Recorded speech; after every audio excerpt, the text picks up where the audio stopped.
Prochaine présentation, Richard Bourgard, c'est location de télescope à distance pour faire de l'astrographie pour ceux qui ne sont pas équipés comme nous autres. Donc, il y a possibilité d'aller utiliser les télescopes aux États-Unis ou ailleurs, contrôler la distance. C'est la présentation de Richard. Richard. Oui, bonjour tout le monde. On va commencer. Bienvenue au monde merveilleux de la location de télescopes à distance pour la photographie du ciel profond. Voici le plan, ça va? Oui. Voici le plan de ma présentation. Donc, on va voir dans un premier temps les raisons de louer un télescope à distance. Ensuite, je vais vous présenter des choix des sites de location que j'ai effectués.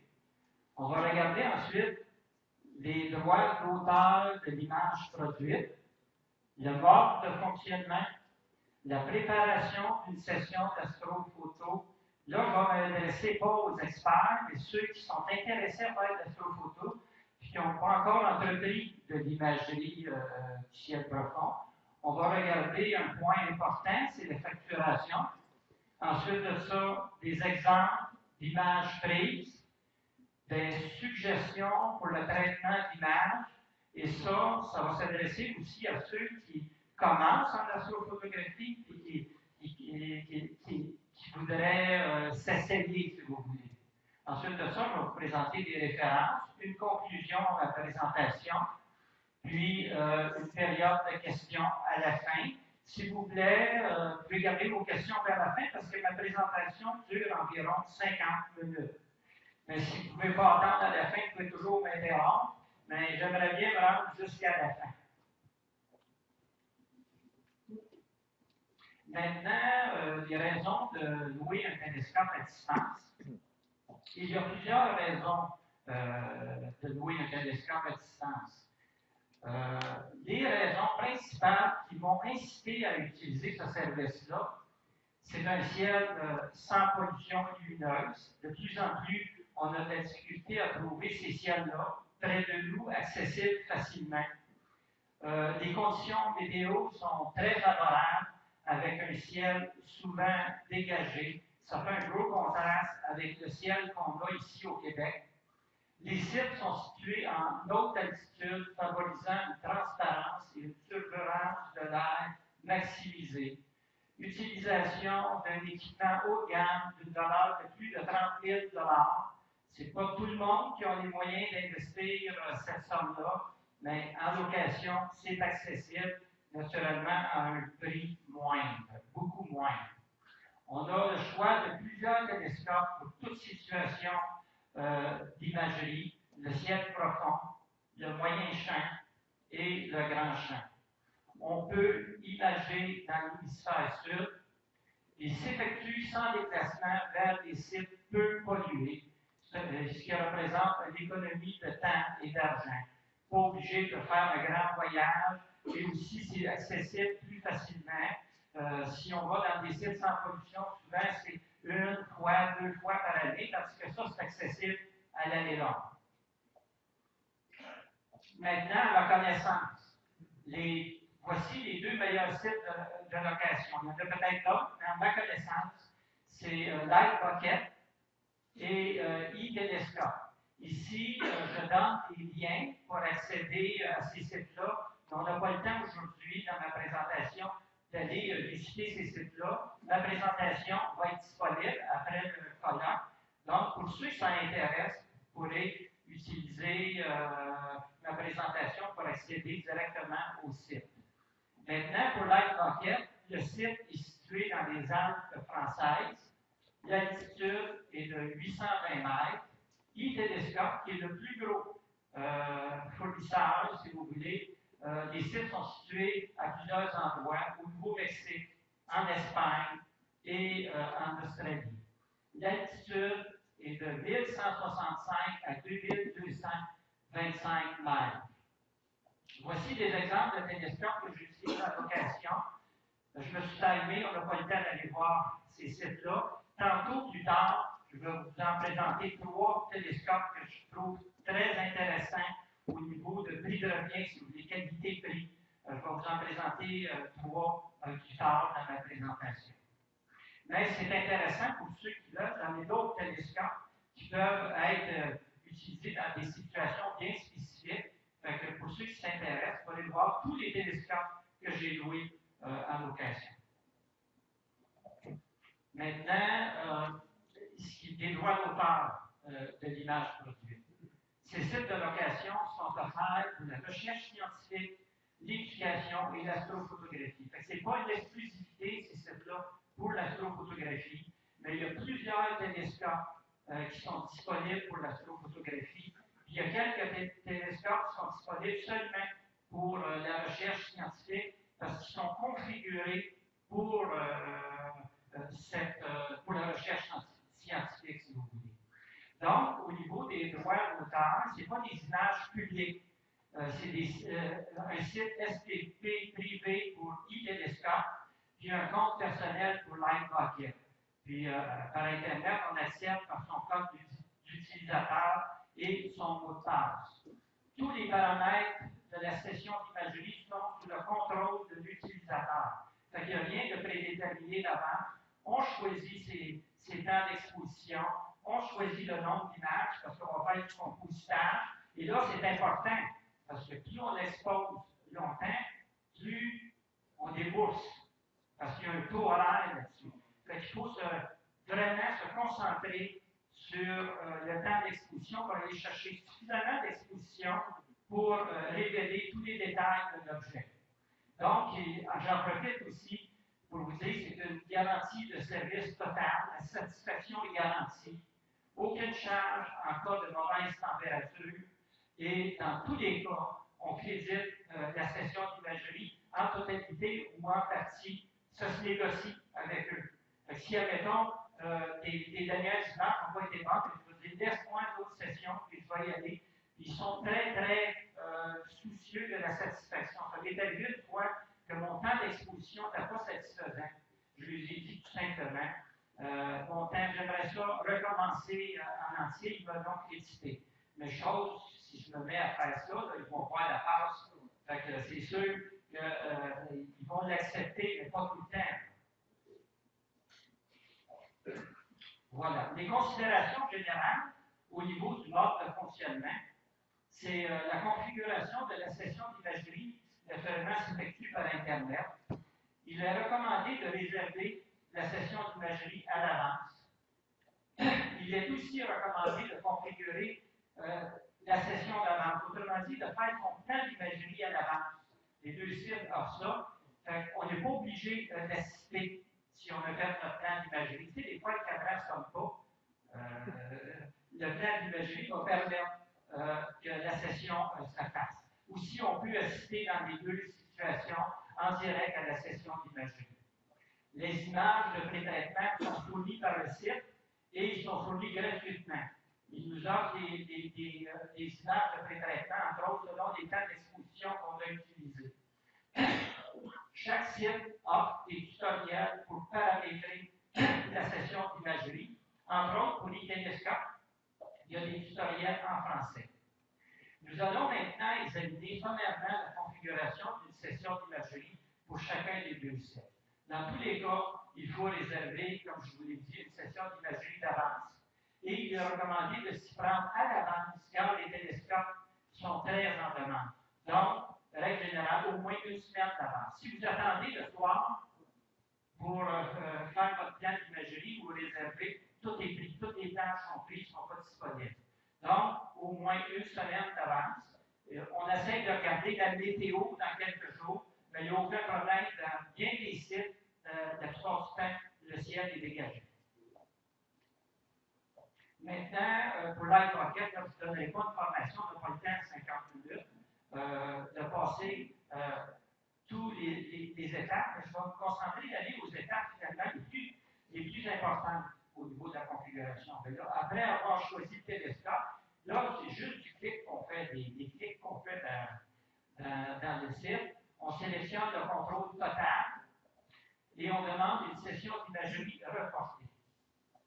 On inscrit ensuite l'objet à l'imager, le corps du catalogue, M42, NGC 7000 ou LGC 7000 et ensuite de ça, on appuie sur la touche Select. Les coordonnées de l'objet s'affichent et l'image suivante apparaît. Fait que si c'est notre plan d'imagerie qu'on va prévoir, fait que finalement, on rentre dans le premier, ici en haut, en bleu, qui est bleu, on rentre nos coordonnées, on met A, puis notre plan s'affiche en descendant. Fait que si pour cette image-là, j'ai choisi le fil H-alpha en bin 2.2, en passant pour ceux qui ne connaissent pas ce que c'est le bin 1.1, bin 2.2, je vais prendre le temps d'expliquer le bin 2.2. C'est 4 fois plus de lumière que le bin 1.1.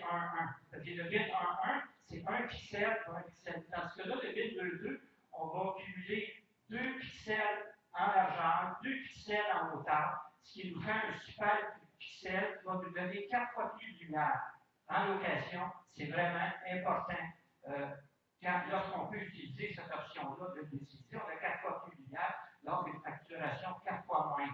Là, il faut regarder notre échantillonnage. Tout ça, je vais vous l'expliquer tantôt. Donc, après ça, rouge, vert et bleu. Ici, on voit le cadre, le champ de vision de la caméra, puis on voit l'objet, qui est la nébuleuse du croissant. Fait qu'on voit que le champ de vision de la caméra correspond bien avec l'objet. Et ici, juste en haut, ici, c'est pour l'autoguidage. Là, vous allez me dire, là, je n'ai pas grand champ d'autoguidage. Mais là, ce que je vous dis ici, c'est important. La monture qu'on utilise ici, parce que c'est l'équipement haut de gamme. C'est une monture ASA Direct Drive. Cette monture-là, elle n'a pas besoin d'autoguidage. Aucun autoguidage, parce que la précision de suivi est de moins de 1 seconde. C'est absolument extraordinaire. Fait que s'il y a besoin d'autoguidage, cette fenêtre-là ici va s'afficher pour le champ de vision de la caméra d'autoguidage.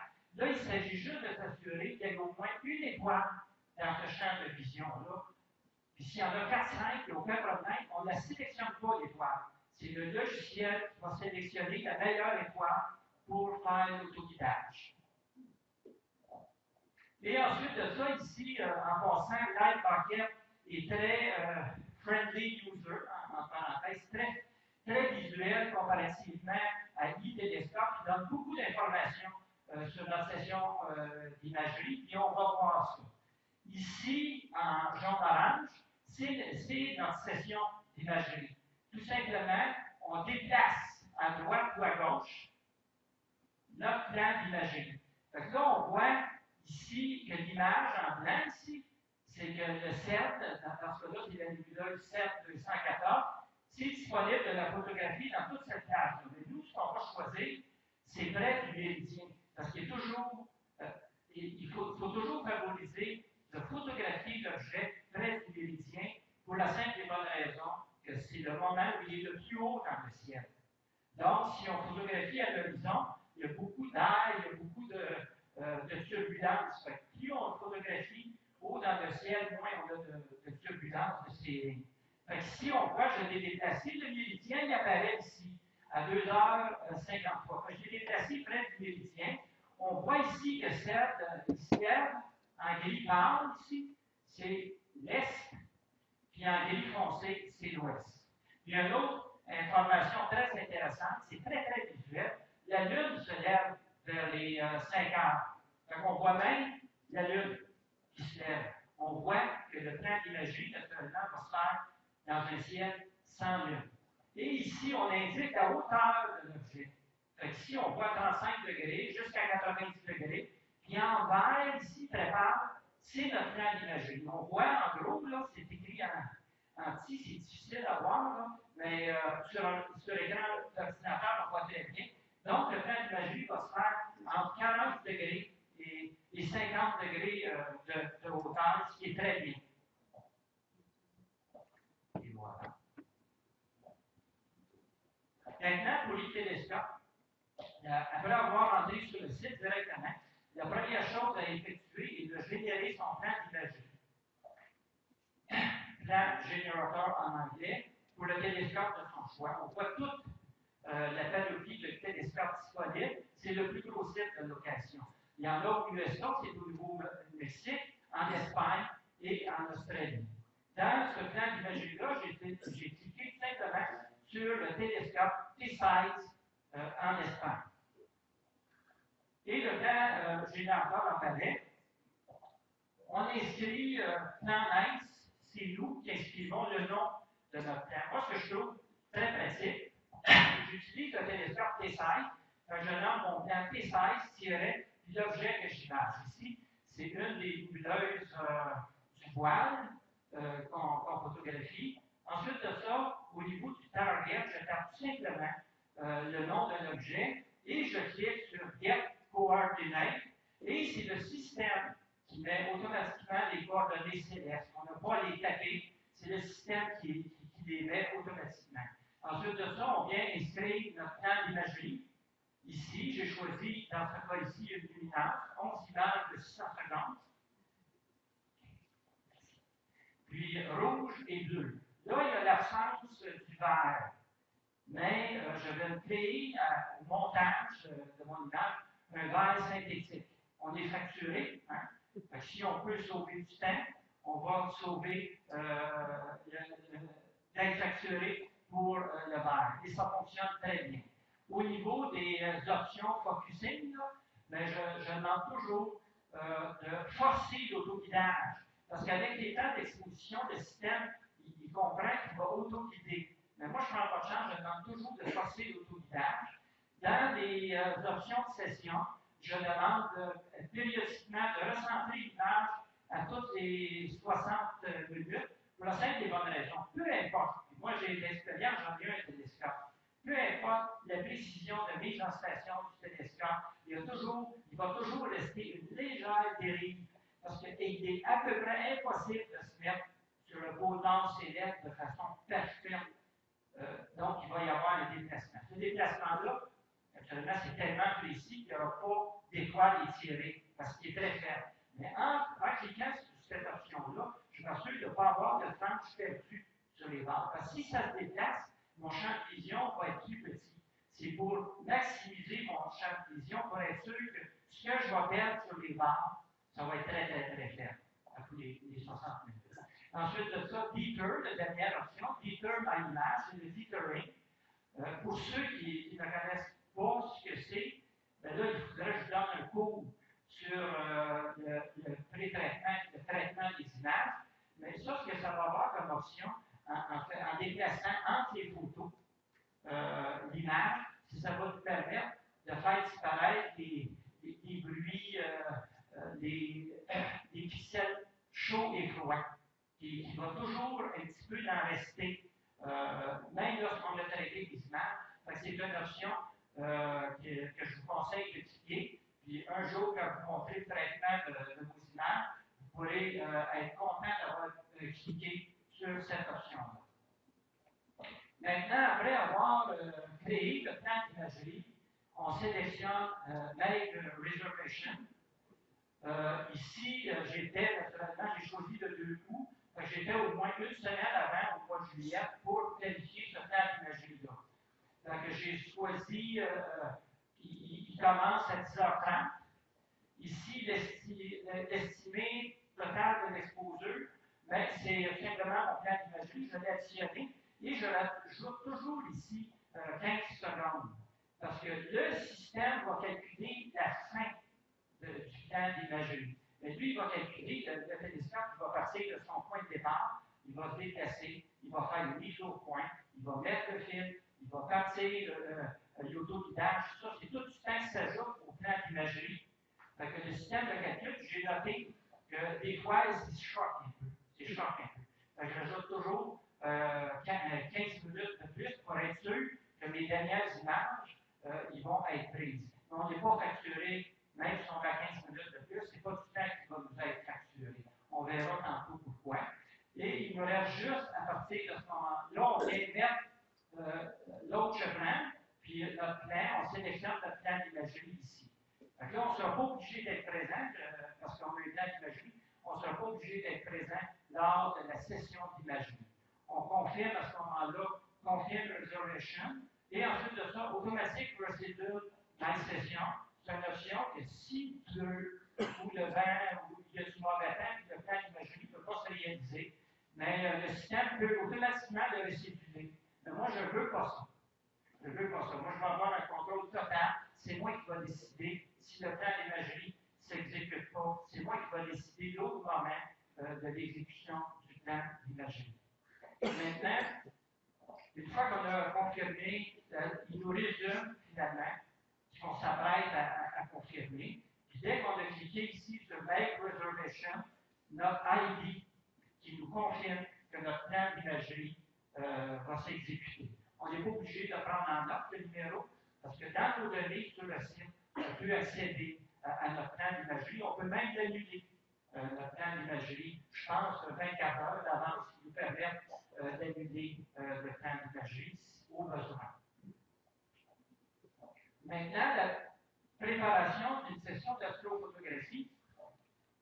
Bien là, je m'adresse à ceux qui s'intéressent à l'astrophotographie et qui n'ont pas d'expérience là-dedans.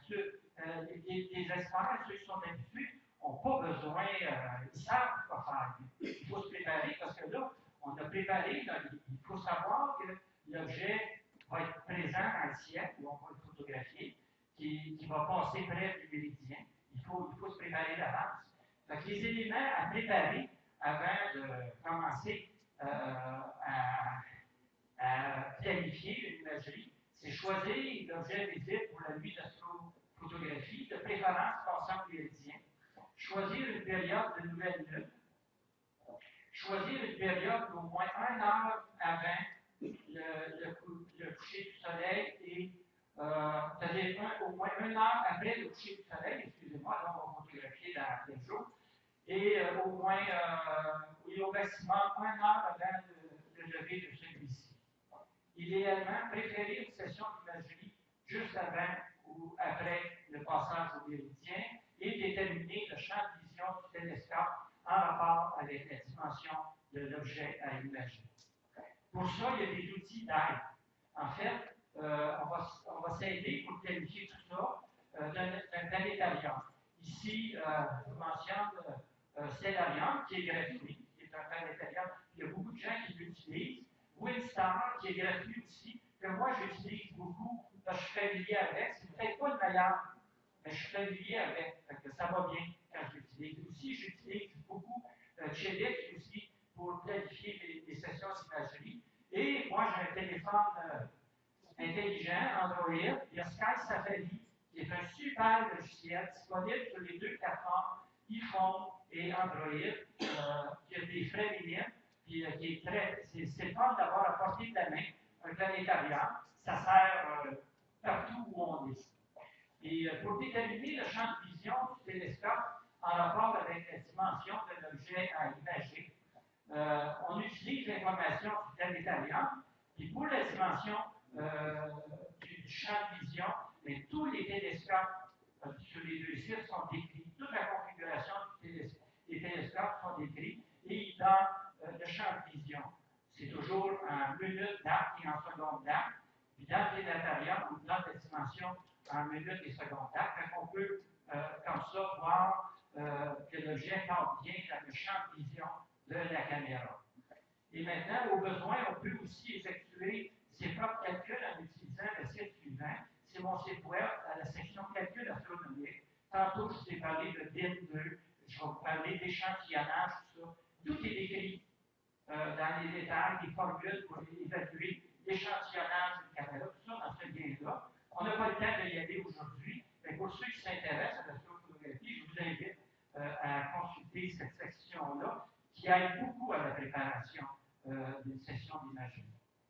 Maintenant, au niveau de la facturation, là, on est rendu dans le cadre du sujet, pas du succès, mais du sujet.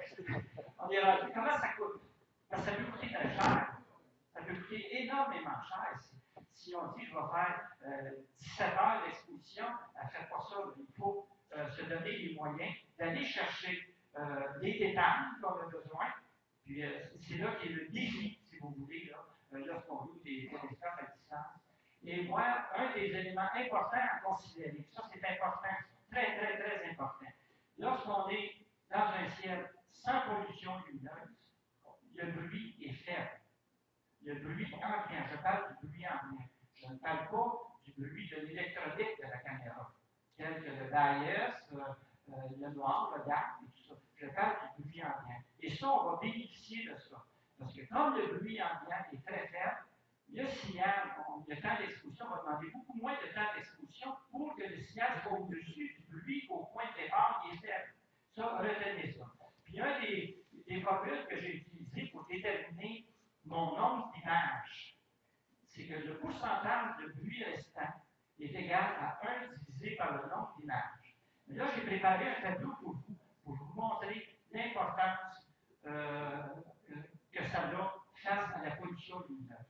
Donc, si on prend en haut du tableau une image, il va nous rester naturellement 100% de bruit restant, qui est déjà fait au point de départ. Il nous reste 100%. En faisant, si vous voulez, la moyenne de deux images, on tombe là à 70%, 70,1%. 4 images, les 4 premières images, le bruit diminue déjà de 50%. Un bruit qui n'est pas beaucoup présent dans un ciel sans pollution lumineuse. On monte à 10 images, le bruit restant est de 31,6%. Mais moi, je vous dis, là, dans un ciel sans pollution lumineuse, le bruit qui reste à 31%, c'est pas beaucoup. Il n'en reste pas beaucoup. Donc, disons que je vais à 20 images, mais mon bruit va descendre à 22,4%.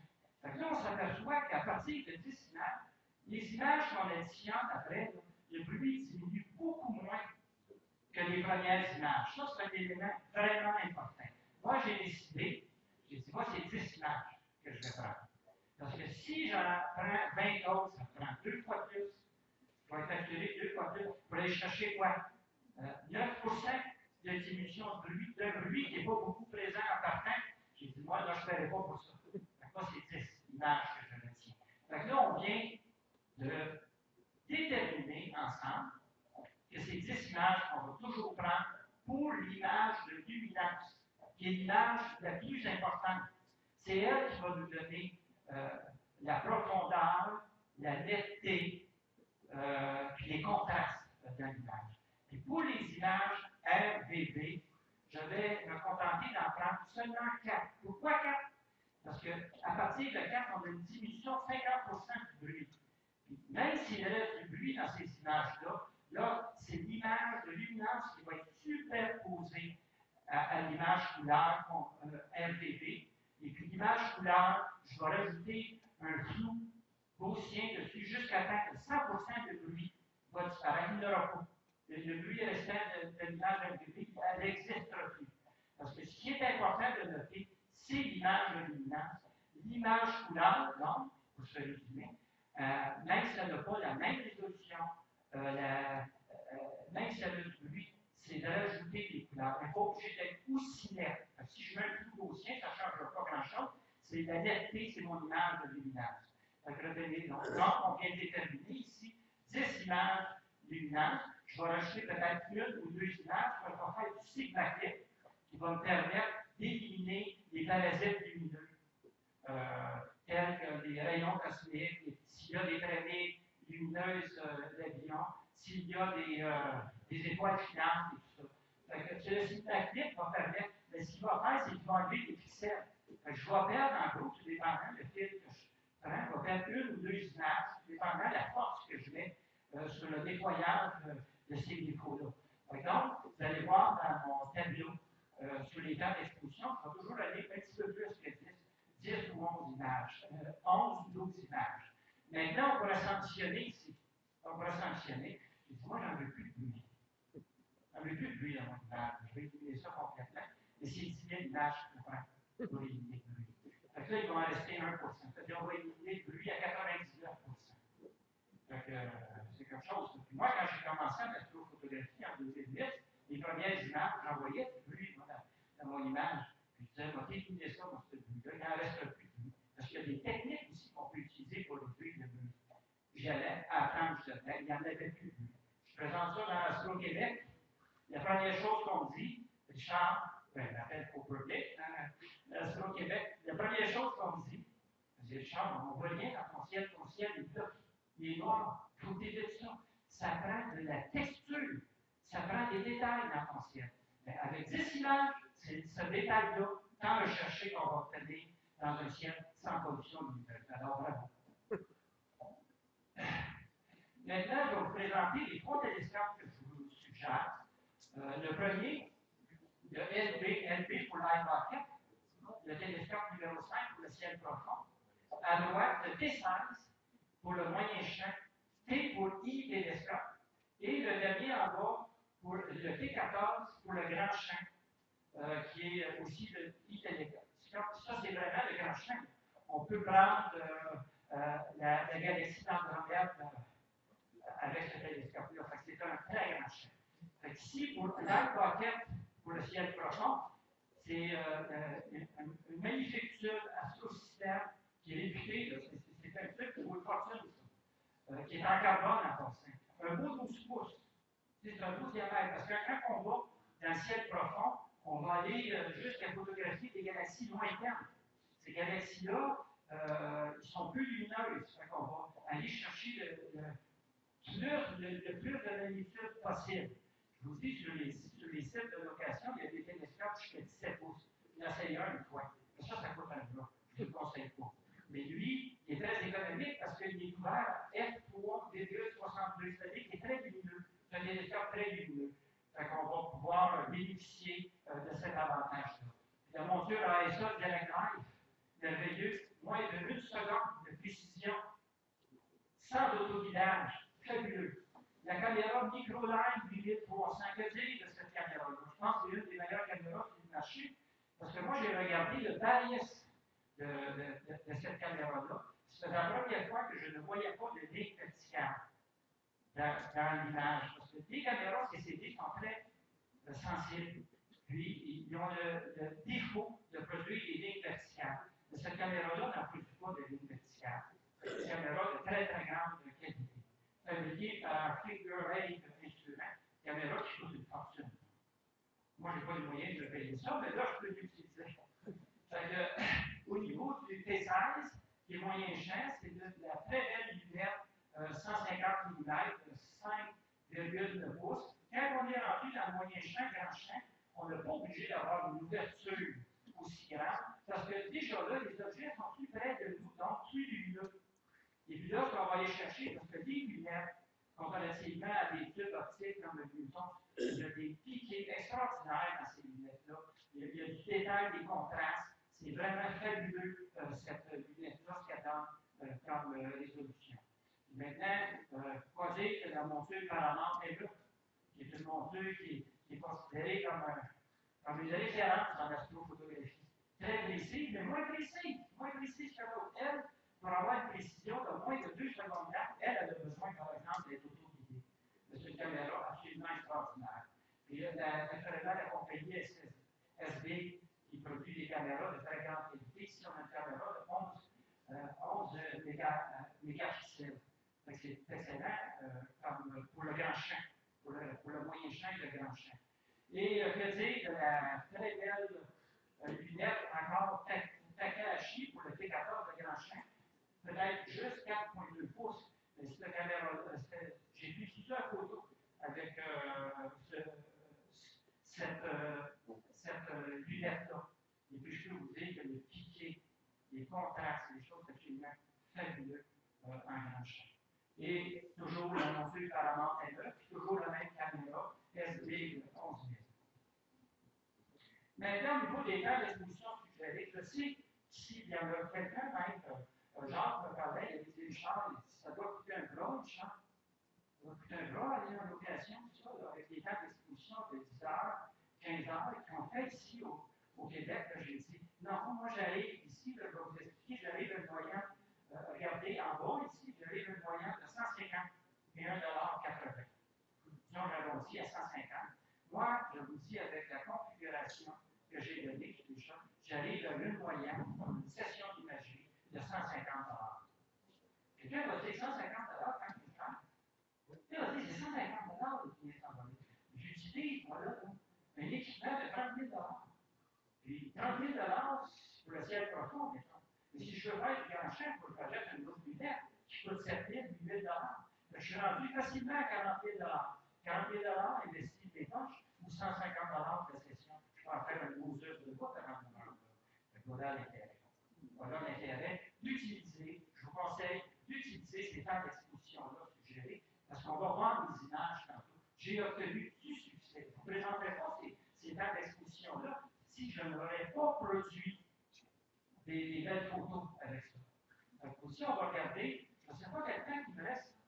Le 20 minutes, ok, je peux aborder un petit peu 20 minutes, oui, je vais y aller pendant 5 minutes là-dessus. Au niveau de l'imagerie, on a parlé du ciel profond. J'ai deux environnements de ciel profond. La première colonne, c'est LB05, comme on l'a vu.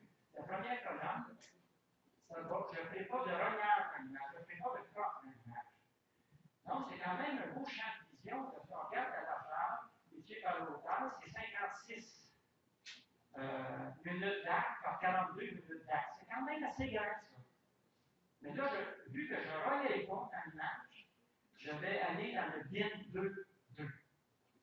C'est-à-dire 4 fois plus de lumière. Je bénéficie d'un télescope qui est ouvert à f3,62. C'est très, très ouvert, ça. Règle générale, moi, les télescopes que j'ai dans la maison, c'est souvent, on photographie avec une ouverture focale de f6 ou f10 quand on est dans le ciel profond. Mais là, on a l'occasion d'aller dans le ciel profond à f3,62, extraordinaire. Et on a l'occasion d'utiliser le bin 2.2. Là, on va lire l'exposition totale, si j'ai mis les luminances, 11 380, 4 320, c'est complètement ridicule, ces temps-là, c'est complètement ridicule. Le temps d'exposition totale de 0,82 heures, ça n'a aucune allure. Là, on va faire des équivalences ensemble. Allez dans mon section de calcul de solvide, et on va calculer ce que ça vaut à F8. Juste la luminance à F8. À F8, en 1011, le temps d'exposition de 0,82 heures monte à 10h74. Pour la luminance, 10h74, c'est-à-dire qu'on est à plus d'une nuit d'exposition. C'est important, ça. Bonne sélection de télescope pour le ciel profond.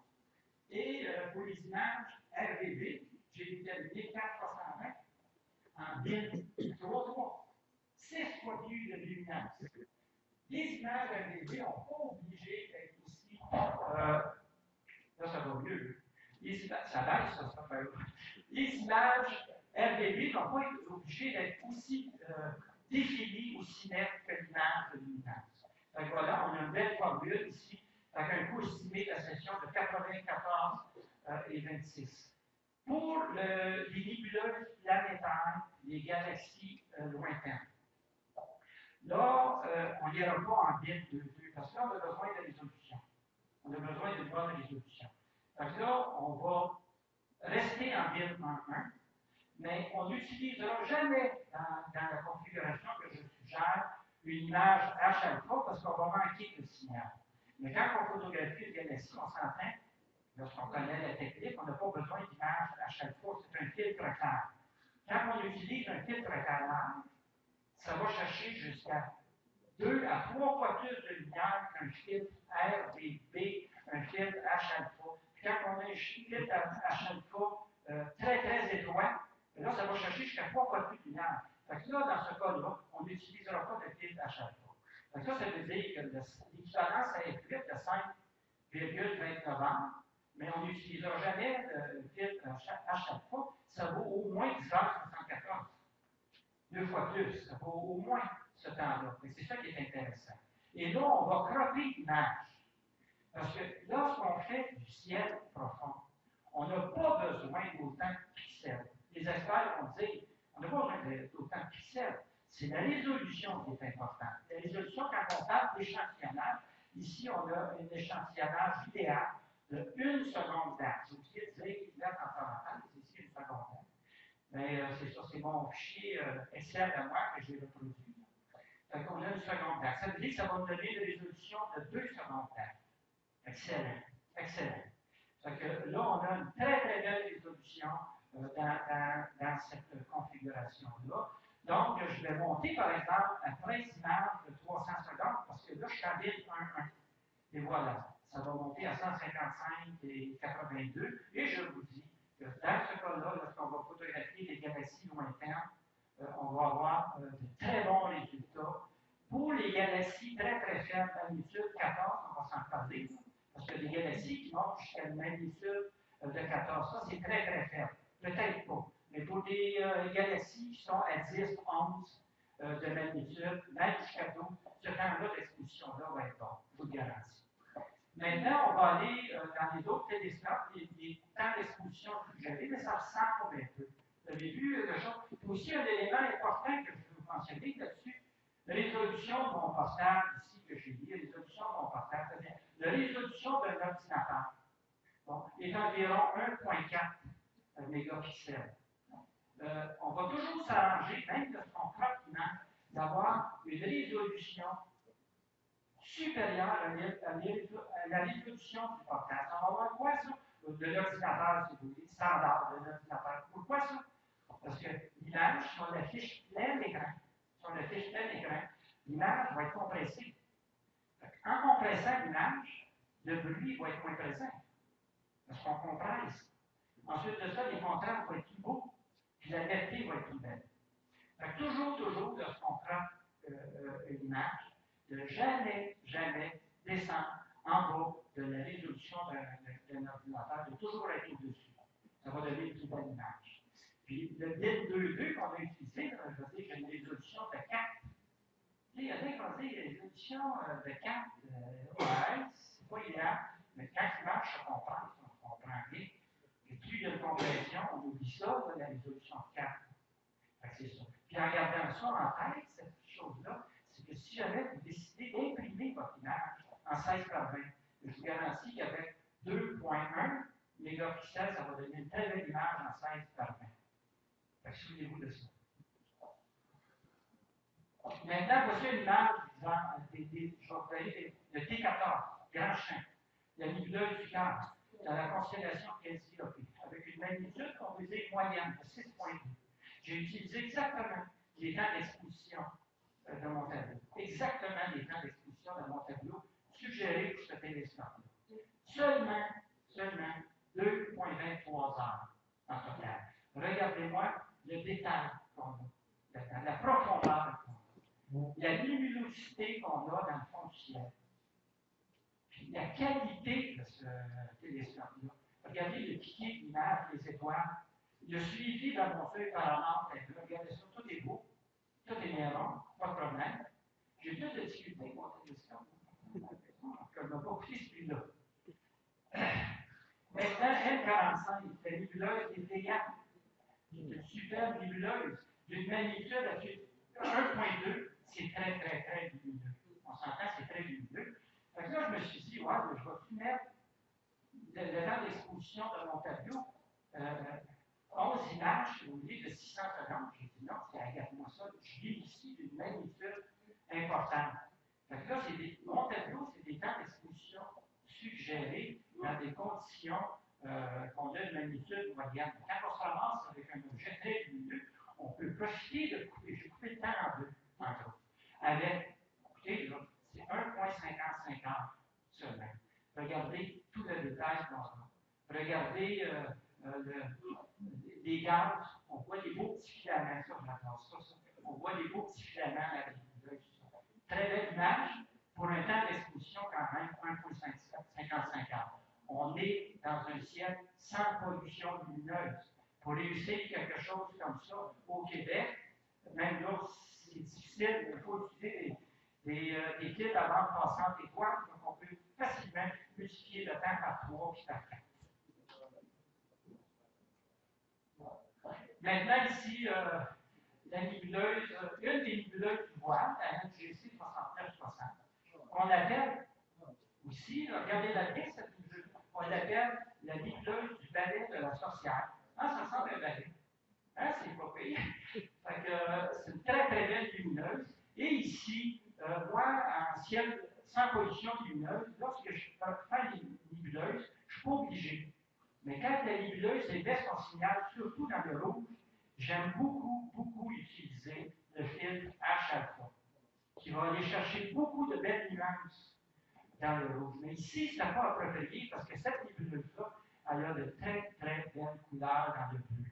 Fait que là, j'ai utilisé tout simplement un filtre sans luminance, avec seulement 2,5 heures de temps d'exposition. C'est quand même extraordinaire. Puis regardez le détail que j'ai dans le fond du ciel ici.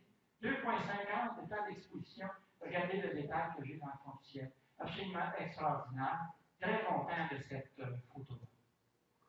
Maintenant, ici, la nébuleuse de la Rosette dans la constellation de la Licorne. Ici, utilisé. L'autre image aussi, c'était avec un télescope moyen champ.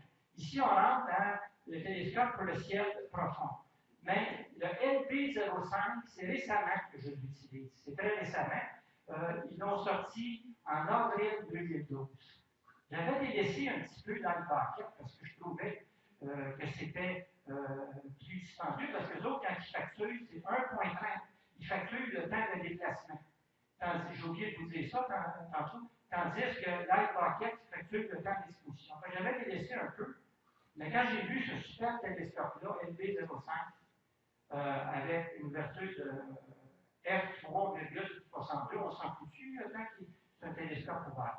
Ici, je n'avais pas d'autre. Je vais vous donner toujours deux exemples. Ici, je n'avais pas, mais il y avait le télescope qui était abandonné, qui est plus disponible, le LB02, qui ressemble au télescope LB05, mais moins lumineux, est ouvert à f5. À cette époque-là, j'ai adapté des temps d'exposition. Et aussi, l'échantillonnage de la caméra ne me permettait pas d'aller en bin 2.2. Mais regardez seulement 2,75 heures, puis regardez tous les détails qu'on a au niveau de la nébuleuse de la Rosette, la profondeur, les très belles couleurs. Maintenant, ici, je pense, de mes dernières images que j'ai faites, la nébuleuse à émission de la CF214, d'une magnitude de plus de 10. Là, ça commence à être difficile. Là. Cette nébuleuse-là, elle n'est pas beaucoup lumineuse. Elle est très faible. Fait que là, j'ai utilisé le LB5 en H-alpha et j'ai rajouté du temps. Parce que quand je voyais que la nébuleuse était très faible, j'avais peur, avec les temps d'exposition de mon tableau, que ça ne soit pas assez. Fait que là, j'ai mis un petit peu plus de main dans mes poches. J'ai dit, on va exposer plus longtemps. Mais regardez, c'est un télescope ouvert à f3,62. J'ai seulement, en total, 1,22 heures de temps d'exposition. Regardez-moi les détails de ça, la profondeur de ça. 1,22 heures seulement de temps d'exposition. N'est-ce pas extraordinaire? Avec ici, regardez les détails. Ça, c'est difficile à aller chercher ça dans le centre. C'est sûr qu'il y a du traitement. Moi, je mets beaucoup de temps dans le traitement des images. Mais j'ai réussi à aller chercher une très belle résolution et une très belle définition. Puis regardez-moi la profondeur. 1,22 heures seulement de temps d'exposition. J'en reviens pas pour bien. Des exemples d'images prises, j'en ai plusieurs autres exemples d'images prises. Donc là, on n'a pas le temps de tous les voir. Donc, je vous incite d'aller sur mon site, dans la section images. Puis vous allez voir que j'ai au-delà de 20 images photographiées avec des télescopes en location. J'ai aussi, avec mon ancien télescope, vous pouvez comparer, il y a une grosse différence. Donc, allez voir ces images. J'ai des belles images de galaxies ici, sur mon site, si vous avez consulté. Maintenant, la suggestion pour le traitement d'image, il est là, sur mon site web, je donné beaucoup de termes dans mon site web, j'ai produit des graphiques de cheminement pour le traitement, le pré-traitement et le traitement des images acquises selon la technique LRVD. Là, on parle seulement quand on est en location, filtre L pour luminance, I rouge, V, V.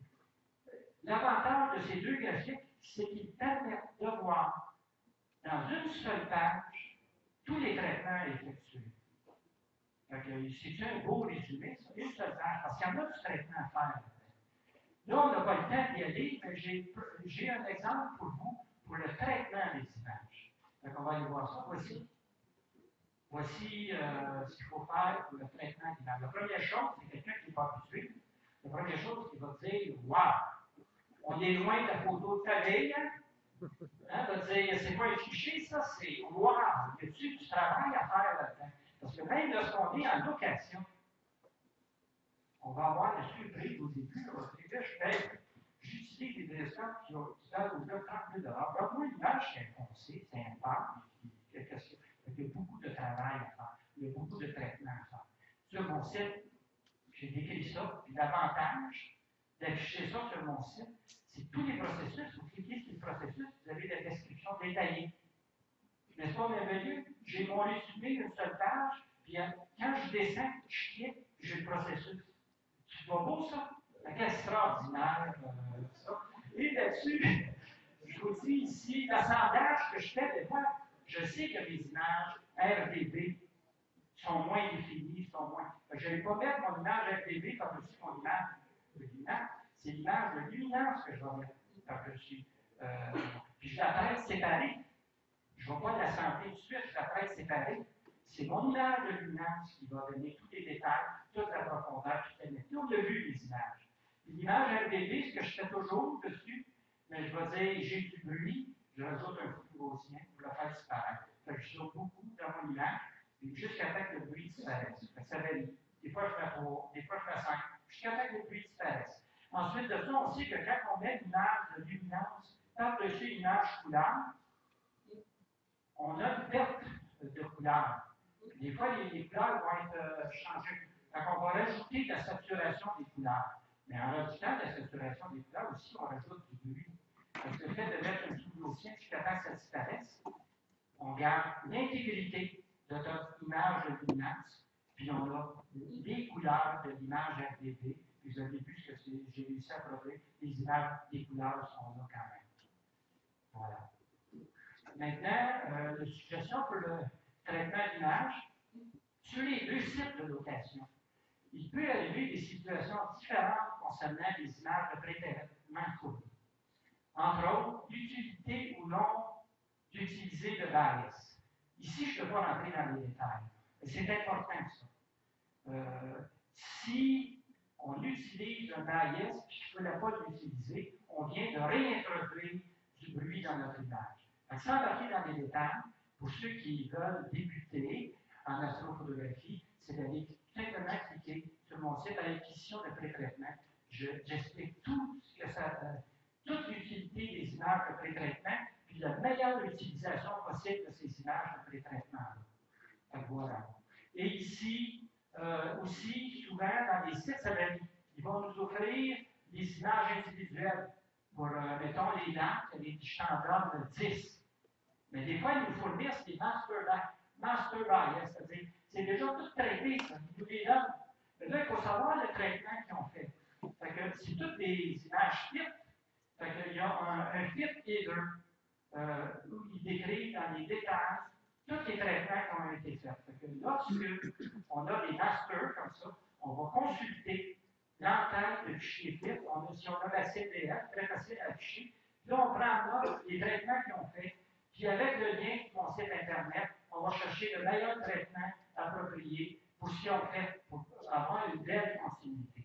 Donc voilà, c'est ça que je vous conseille de faire. En référence, seulement, j'ai fait plusieurs liens sur mon site. Dans la section technique de mon site web, j'explique de la mise en station jusqu'à la production de l'image finale. C'est chronologique. Quelqu'un qui commence, il ne veut pas, par où je commence, par où que je c'est expliqué de façon chronologique à partir du point de départ jusqu'à la fin. C'est très intéressant, ça. Et aussi les didacticiels du Forum Astro-Québec, qui ont beaucoup de très, très, très bons didacticiels. Puis il y en a plusieurs didacticiels qui sont animés. Il y en a des gens qui vont lire, il y a des trucs, je l'ai lu, ça va faire le lit. C'est bien à comprendre. Puis il y en a qui ont besoin d'avoir des démonstrations visuelles. Fait qu'aller à ce site-là, il y a beaucoup de didacticiels animés là-dedans. Pour ceux qui ont des difficultés, qui veulent plus, vous allez trouver des processus que moi je parle, mais qui vont peut-être mieux être adaptés pour votre compréhension à vous. Puis aussi, le site de Denis Bergeron, mais c'est lui qui est responsable du colloque, hein, fait que je vais le mettre ça va être très plaisir. Non, je vous dis, moi, ça fait 10 années que je consulte le site de Denis.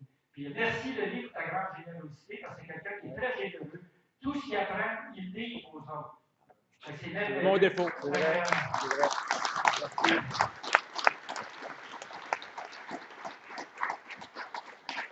Et voilà. Maintenant, en conclusion, j'ai deux conclusions pour vous sur cette présentation. Vous n'avez pas assez facilement un site sans pollution lumineuse. Naturellement, vous voulez avoir accès facilement à un site sans pollution lumineuse. Vous n'avez pas les moyens de vous offrir un équipement d'astrophotographie haut de gamme, 30 000 40 000 pas tout le monde qui a les moyens. Mais si vous avez une location à 150 $ par session, oui, c'est possible!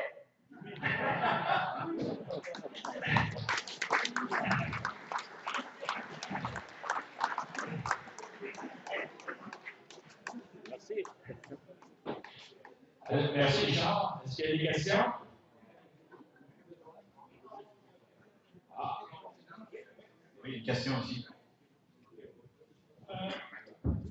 Je vais construire un peu parce que tu as dit concernant, tu parlais de ton télescope rapide à S3.6, tu disais que tu faisais du binning 2 par 2, tu comparais ça à un télescope F11 où tu faisais tout du binning. Alors que, c'est logique à moi, c'est le contraire. Oui. C'est que quand même, le télescope LV5 avec 56 minutes d'axe, lorsqu'on prend l'objet qui prend le cadre complet de l'image, on peut se permettre de faire une bille 2-2, parce que c'est quand même assez grand. Quand je parle pour le ciel profond, en fait, ce télescope-là pourrait être utilisé pour le moyen champ. Lorsqu'on utilise le plein champ de vision du télescope, on peut aller dans du BIM 2.2, puis on va avoir au bout du compte une très belle résolution d'image. Parce que quoi? C'est que lorsqu'on va, ça va donner 2.1 mégapixels, on n'ira pas croppé dans l'image. La majorité des portages sont à 1.4 mégapixels, c'est que l'image va être compressée. On va bénéficier de ça. C'est que peut-être, puis je l'ai dit, peut-être que des gens ont trouvé qu'à une résolution de 4, c'est pas très recommandé. Mais quand on bénéficie d'une compression, c'est excellent. Mais on ne le fera pas dans le cas où on va cropper l'image, on va descendre en bas de 1.44, si vous voulez. Là, on va rester à la résolution, qui nous donne un échantillonnage d'une seconde d'acte, qui va nous donner une excellente résolution de 2 secondes d'acte. Fait qu'on ne le fera pas. Mais là, on va cropper beaucoup. Autrement dit, on a une image de 8.3 mégapixels, qu'on peut cropper jusqu'à 4 fois plus. Cropper jusqu'à 4 fois plus, 4 fois plus petit. Puis on va atteindre 2.1 mégapixels. Puis, quand ça va s'afficher à l'écran d'ordinateur, l'image va être compressée. Puis on bénéficie d'une compression d'image. Mais je ne comprends pas pourquoi la comparaison que tu faisais BIN 1.1 pour un télescope F11. Je ne vois pas la relation, le rapport à la comparaison que tu faisais.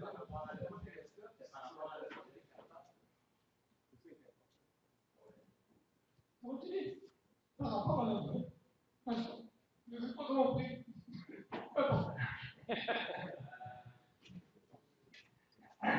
La question que je me pose, c'est ton échantillonnage fait souvent style à peu près 1 micron de grosseur de capteur par 100 mm de longueur focale. Et quand tu utilisais la FSQ 106, tu étais rendu à 3, 4. C'était plus le bon échantillonnage. Il aurait peut-être été mieux avec la FSQ 106 d'utiliser un capteur avec une grosseur de comme 5.4 microns au lieu de 9 microns. Oui, mais quand on a du grand champ, là, je pense que le télescope T14, le grand champ. Oui, c'est ça. C'est que quand on est en grand champ, il faut constater que c'est très, très, très gros l'image. Et puis, on ne fera pas.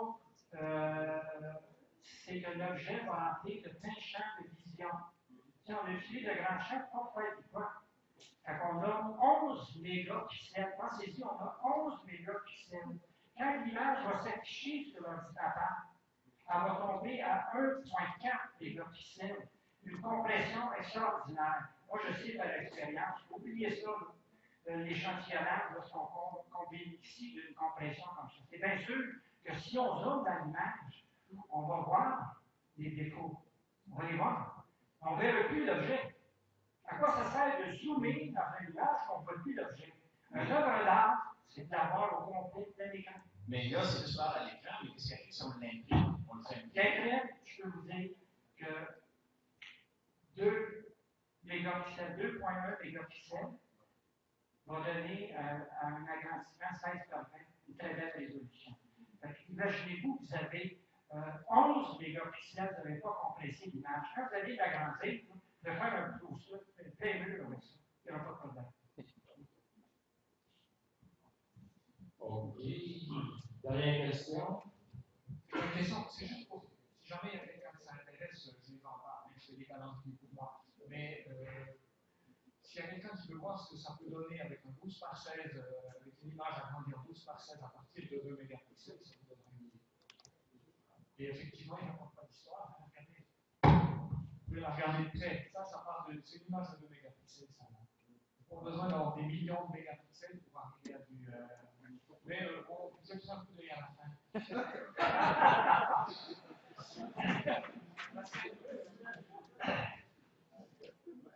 OK, merci Richard.